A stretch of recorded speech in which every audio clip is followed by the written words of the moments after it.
اسلام آباد کے ایک حافظ ہر سال تراویحیں پڑھانے جاپان جاتے تھے۔ ایک دفعہ انہوں نے بتایا کہ ماہ رمضان کی آمد پر جاپان میں کام کرنے والی ایک اسلامی تنظیم نے سوچا کہ جاپانیوں کو دین کی دعوت دیں، لیکن پھر وہ خود مشکل میں پڑ گئے کہ جاپانیوں کو کس طرح دعوت دیں اور کس طرح سمجھائیں کہ دین اسلام میں داخل ہو کر انسان کے تمام اعمال و معاملات نیک، اچھے اور درست ہو جاتے ہیں۔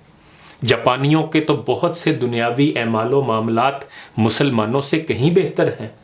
جیسے طلعت حسین صاحب نے لکھا تھا کہ جاپان میں نہ جگہ جگہ تبلیغی اجتماع، نہ عمرہ حج کرنے جانے والوں کا رش، نہ گلی گلی مساجد، نہ محلے محلے مدارس، نہ لاکھوں علماء، نہ کوئی پیر، نہ کوئی مزار، نہ کوئی کتب، نہ کوئی ابدال، اور نہ کوئی حوروں کی ترغیب دے کر لبھانے والا۔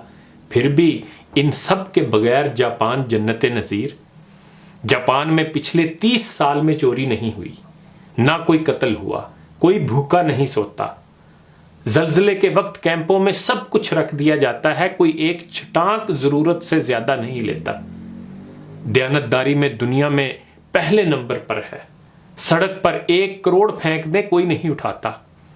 آپ کندھا ماریں، سامنے والا معذرت کرتا دکھائی دے گا۔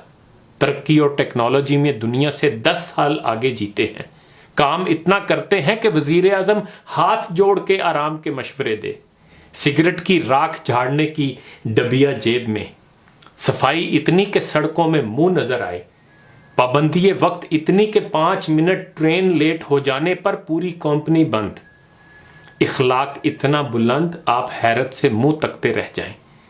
اخلاص، مہمان نوازی اور ثقافت کمال۔ چاول کی فصل مرغوب غذا، ایک دفعہ قحط پڑا تو 30 سال کا ایسا ذخیرہ کیا کہ دنیا سے چاول نایاب ہو جائیں لیکن ان کا ذخیرہ ختم نہ ہو۔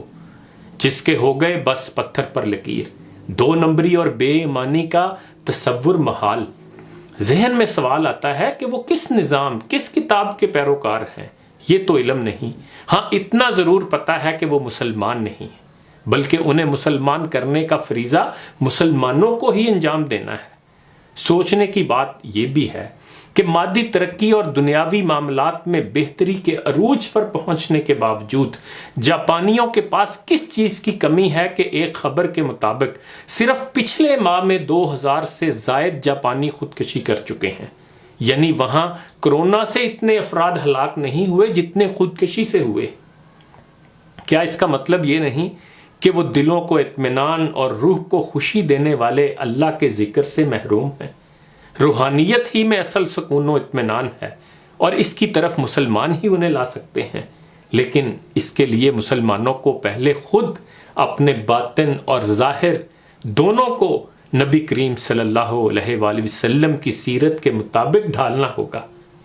کبھی تو ایسا لگتا ہے کہ جیسے غیر اقوام نے سیرت کو اپنا رکھا ہے، جبکہ مسلمان بظاہر تو رسول کریم صلی اللہ علیہ وآلہ وسلم کی محبت کا دم بھرتے ہیں، لیکن در حقیقت انہیں نبی کریم صلی اللہ علیہ وآلہ وسلم کی پاکیزہ تعلیمات پر عمل کرنے سے کوئی غرض نہیں ہے۔ کبھی تو لگتا ہے کہ ہم مسلمانوں کے اذہان میں یہ بات سرایت کر چکی ہے کہ ہم جو مرضی کریں، نبی کریم صلی اللہ علیہ وآلہ وسلم کی شفاعت کا شرف ہمیں حاصل ہو جائے گا، اس لیے کہ ہم کلمہ پڑھتے ہیں، چاہے نیکی، راست بازی اور تقوی کی راہوں پر گامزن ہوں یا نہ ہوں۔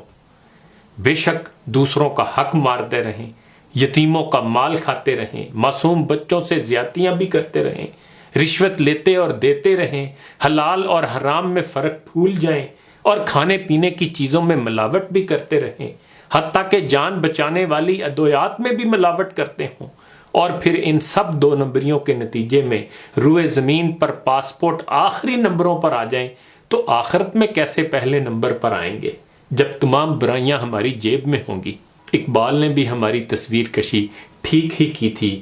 ہاتھ بے زور ہیں، الہات سے دل خوگر ہیں، امتی باعث رسوائی پیغمبر ہیں، بت شکن اٹھ گئے باقی جو رہے بتگر ہیں، تھا براہیم پدر اور پسر آزر ہیں، بادہ آشام نئے بادہ نیا خم بھی نئے، حرم کعبہ نیا بت بھی نئے تم بھی نئے، جن کو آتا نہیں دنیا میں کوئی فن تم ہو، نہیں جس قوم کو پروائے نشیمن تم ہو، بجلیاں جس میں ہوں آسودہ وہ خرمن تم ہو، بیچ کھاتے ہیں جو اسلاف کے مدفن تم ہو نکو نام جو قبروں کی تجارت کر کے، کیا نہ بیچو گے جو مل جائیں صنم پتھر کے۔ منفعت ایک ہے اس قوم کی، نقصان بھی ایک ہی سب کا نبی، دین بھی ایمان بھی ایک، حرم پاک بھی اللہ بھی قرآن بھی ایک، کچھ بڑی بات تھی ہوتے جو مسلمان بھی ایک، فرقہ بندی ہے کہیں اور کہیں ذاتیں ہیں، کیا زمانے میں پنپنے کی یہی باتیں ہیں؟ کون ہے تارک آئین رسول مختار، مصلحت وقت کی ہے کس کے عمل کا معیار، کس کی آنکھوں میں سمایا ہے شعار اغیار، ہو گئی کس کی نگاہ طرز سلف سے بیزار، قلب میں سوز نہیں روح میں احساس نہیں، کچھ بھی پیغام محمد کا تمہیں پاس نہیں، شور ہے ہو گئے دنیا سے مسلمان نابود، ہم یہ کہتے ہیں کہ تھے بھی کہیں مسلم موجود، وضع میں تم ہو نصارہ تو تمدن میں حنود، یہ مسلمان ہیں جنہیں دیکھ کے شرمائیں یہود، یوں تو سید بھی ہو مرزا بھی ہو افغان بھی ہو، تم سبھی کچھ ہو بتاؤ تو مسلمان بھی ہو۔ انہی گزارشات کے ساتھ اجازت چاہوں گا، اپنا خیال رکھیے گا، اللہ حافظ۔